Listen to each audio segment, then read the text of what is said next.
Hello and welcome to News Swarm. I'm your host Chris from the CHRILLCAST, and if we didn't have another PS4 9.00 update, then you guys would probably stop watching, so here we are. But I've got something interesting, so stay tuned. Make sure you guys like this video, comment down below your thoughts, and subscribe if you haven't already, because we really appreciate all of y'all subscribing and keeping up latest updates from our channel. So, put out a community poll today.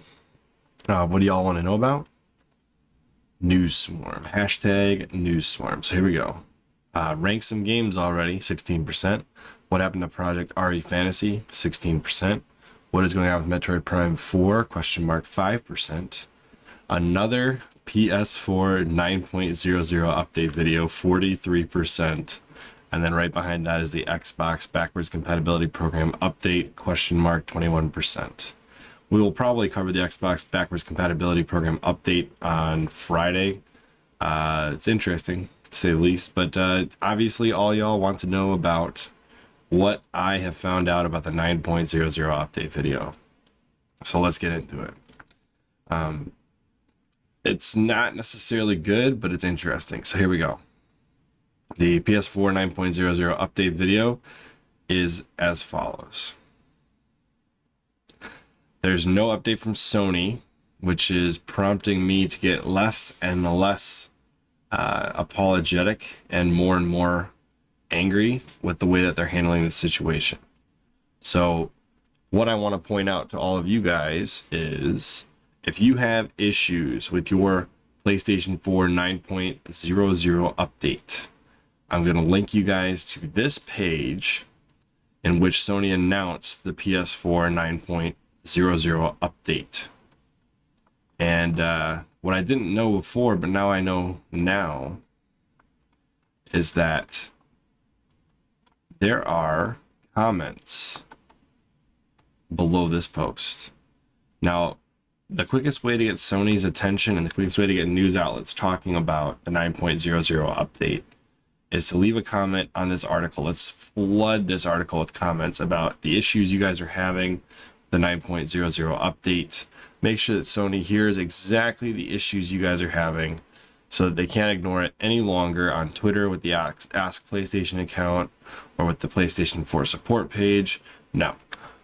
Post your issues publicly on here, and I will link to the post here in the description below. I will also pin a comment with the same link in it down below this video. Okay, so I want you guys to go over here, comment the issues you're having, add your comment, right?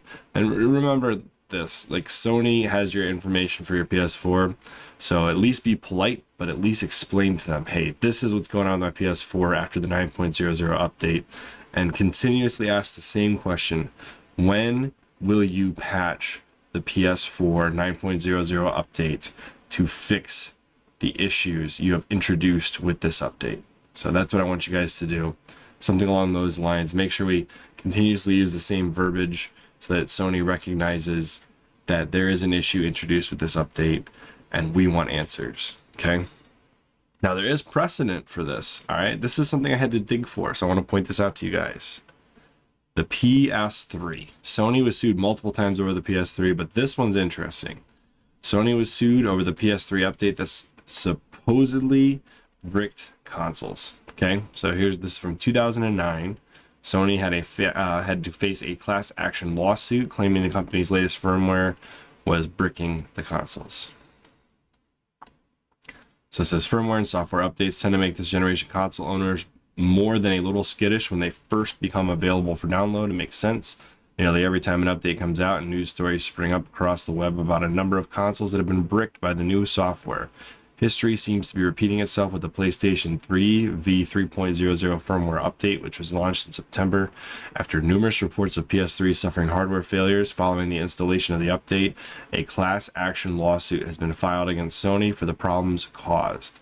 On October 3rd, John Kennedy of Florida filed a class action lawsuit against Sony Computer Entertainment America and the San Francisco Division of the Northern District Court of California. The suit implicates Sony for several complaints, including breach of implied warranty, negligence, unjust enrichment, and negligent misrepresentation. One of the things I found most interesting here is that Kennedy had purchased a PS3 in January, which operated without any problems until he installed the firmware update in September. The update, when downloaded, caused the Blu-ray drive to malfunction. Remember that SU-42118-6 issue I've covered previously? Seems a little familiar. Others report the same problem. The drive would play a game or movie properly for roughly 10 minutes and suddenly freeze up. The affected drives are unable to recognize or play a disc of any type from there on. Thousands of Sony PlayStation 3 video game owners who downloaded a system update required by Sony found that the update caused their PS3 units to malfunction and actually damaged the hardware on many units. For owners who sustained hardware damage from the Sony required update, Sony is charging a $150 repair fee per unit. It's starting to sound really similar. Sony, responding to the numerous complaints about the unacceptable effects of the defective update, released a further optional update that it claims improves system stability, yet performance problems continued, and the new update did nothing to remedy the system of users who sustained hardware damage. Whether or not Sony actually required users to update is difficult to prove. But as we all know, if you don't update, you lose access to all of your digital library, you lose access to the PlayStation Network. Sony basically has you handcuffed to these updates if you want access to your digital software. Seems like Sony should be accountable when they send you an update and you have to install it to access the software you have purchased from Sony. Not to mention you purchased the hardware from Sony or a vendor that sells Sony hardware, like GameStop, Walmart, Meijer, Target. You purchased a console from somewhere that Sony has either a business arrangement with to sell the merchandise that is the PlayStation 4, or you bought it directly from Sony. Okay, so here we go. Whether or not Sony required users to update is difficult to prove. However, it is true that enough complaints were listed on the PlayStation blog to prompt Sony to create a firmware 3.00 Q&A. And that's what I want to get happening with this 9.00 update.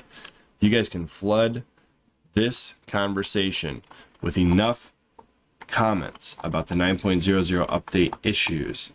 Maybe we can get Sony to actually admit there is an issue with the 9.00 update. Okay. All right, let's get on to the next part.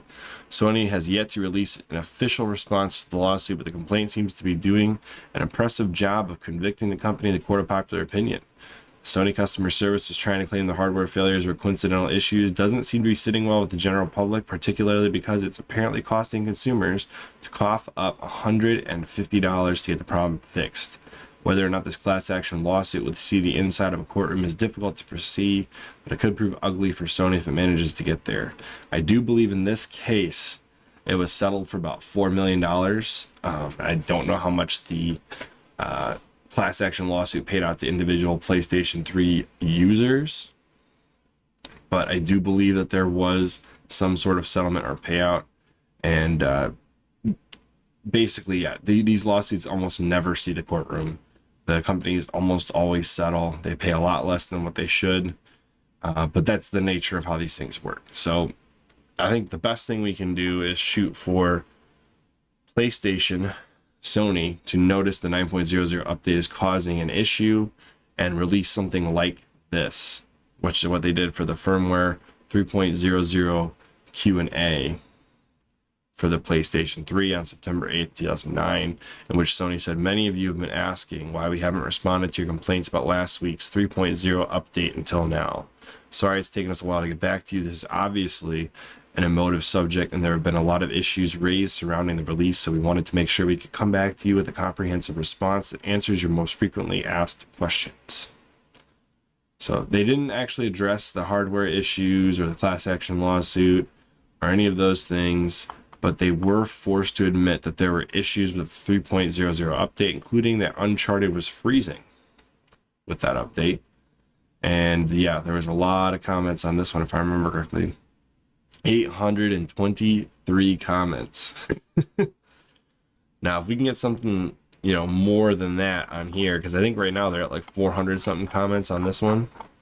We need to really get a lot of comments going here so that Sony will at least address some questions that you guys have. I cannot address them any more than I have done so far So this is the best option. Go and comment directly here, get Sony's attention, and hopefully they will release some kind of an update because we're persistent. So if you like the way we covered the news, like this video, comment your thoughts down below. And as always, please subscribe to this channel for more updates in the future. I know this is a rough situation for a lot of y'all that have PS4s, especially the ones that got bricked. So I wish you guys the best of luck when dealing with Sony's customer service, and I will see you all on the next one.